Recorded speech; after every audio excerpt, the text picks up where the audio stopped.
When the Coast Guards intercepted the unusual blue boat, they had no clue they were walking into a real-life nightmare. The strange metallic vessel had been invisible on their radar, and as they drew closer, the situation swiftly descended into chaos.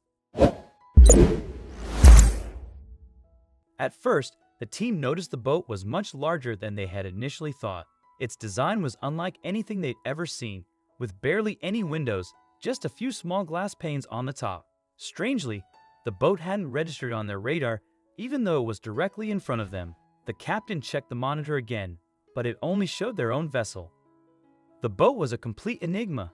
Its blue hue blended almost seamlessly with the waves, adding to its eerie presence. At first glance, it didn't seem too big, and with a crew of strong men, they figured they could pull it closer without much trouble. But the vessel wouldn't move.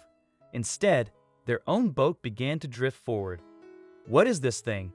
the captain muttered, a hint of unease in his voice. "There's more going on here than we realize. We're only seeing the surface." The captain ordered Marcus and his colleague Aaron to investigate. Despite their hesitation, they stepped aboard the blue boat, carefully placing their first few steps on its deck. As they inched toward a small window that offered little visibility, Marcus spoke. "We need to open the window." His voice was steady despite his nerves. With a loud creak, the top hatch opened, revealing a ladder that led into darkness. The two men couldn't see anything below, which made them uneasy, but they continued down into the boat. Soon, they would realize it was a decision they'd regret. "There's no one here, so who was driving the boat?" Marcus asked, puzzled. Aaron shrugged and tried to report what they found to the crew outside, but the walkie-talkie signal was weak, and his words were hard to make out. Suddenly, things took a turn for the worse. They heard a creak above, and the top hatch closed by itself. The coastal boat's captain and the other crew members saw this happening, and widespread panic erupted. They tried to ask Marcus and Aaron if they were all right, but the communication signal was gone completely. With the hatch closed, the two investigating crew members were cut off from the main group.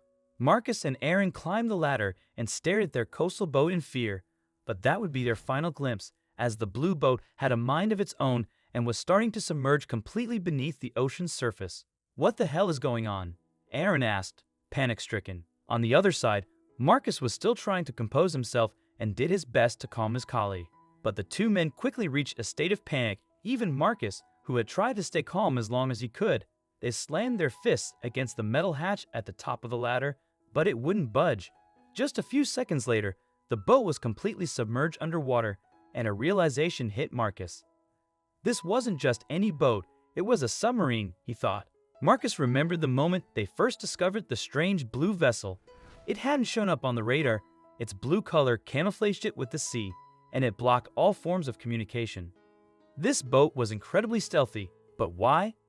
What was its purpose? It wouldn't be long before the two Coast Guards found out, because the submarine was moving to an unknown location, one with great consequences. Until then, Marcus and Aaron had nothing to do but wait. The first part of their investigation was the main console on the north side of the sub. It looked straight out of an 80s movie with heavy-duty buttons and wires running out the back. However, the machine didn't seem to control any part of the ship. That's when Aaron called out, "Marcus, there's a door over here." Marcus turned around and joined his friend. The two men combined their strength to push the handle downward, hoping it would be enough to open the doorway. But this door, like the hatch above, was too powerful for the desperate men to open. Defeated, they sank to the floor, only to feel the submarine vibrate again, this time ascending. It was the same vibration that occurred when they had sunk about 30 minutes ago, but this time, they were clearly rising. The two men jumped up from their seated position and hid behind the console at the other end of the boat. Just as they reached their hiding spot, the hatch above opened, and three individuals climbed down, making their way to the locked door. When they emerged, they were carrying large packages. What was this place, and what were they taking out? Marcus's mind raced as he tried to make sense of it all. The men were large, bulky in stature, and made repeated trips up and down, carrying dozens of large packages to the surface. The process took about 30 minutes, and Marcus and Aaron were lucky not to be discovered.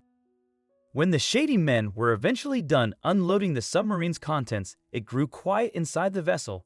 Neither Marcus nor Aaron dared to speak, but they noticed that the individuals had left the top part of the ship open. The two men knew what to do. With Marcus leading the charge, they climbed up the ladder. Once at the top, The Coast Guards felt the cold ocean breeze on their faces. They were in the middle of the ocean, with no land in sight. Surrounding them were four massive floating pillars holding a large oil rig platform on top. No one appeared to be in sight, and staying inside the submarine was not an option.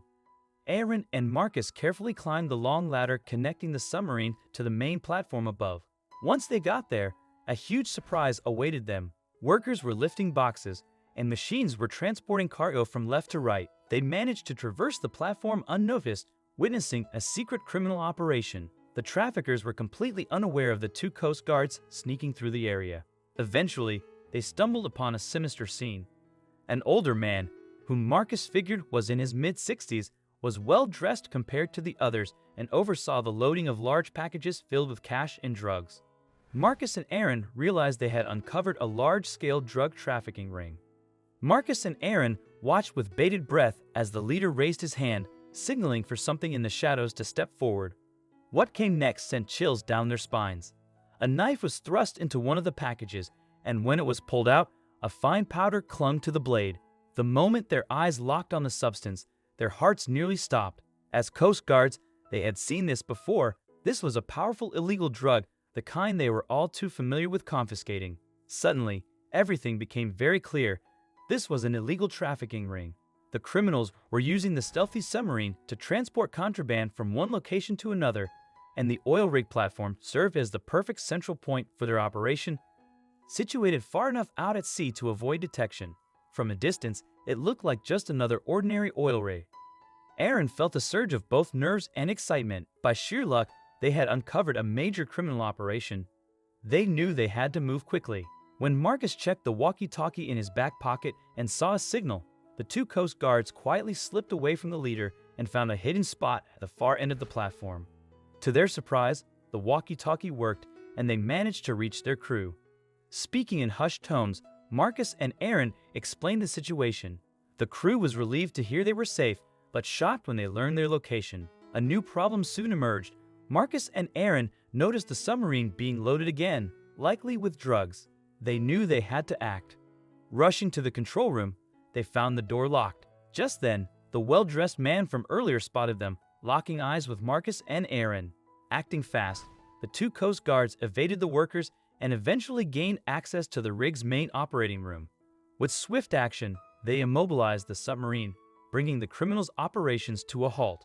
Frustration spread across the leader's face as he ordered his men to break down the door. But before they could act, coastal reinforcements arrived, backed by a large police force. The traffickers were swiftly arrested, left stranded with no escape in the middle of the ocean. Marcus and Aaron were freed from the control room and hailed as heroes for their quick thinking and bravery. What began as a terrifying ordeal ended in triumph, marking the biggest bust of their careers.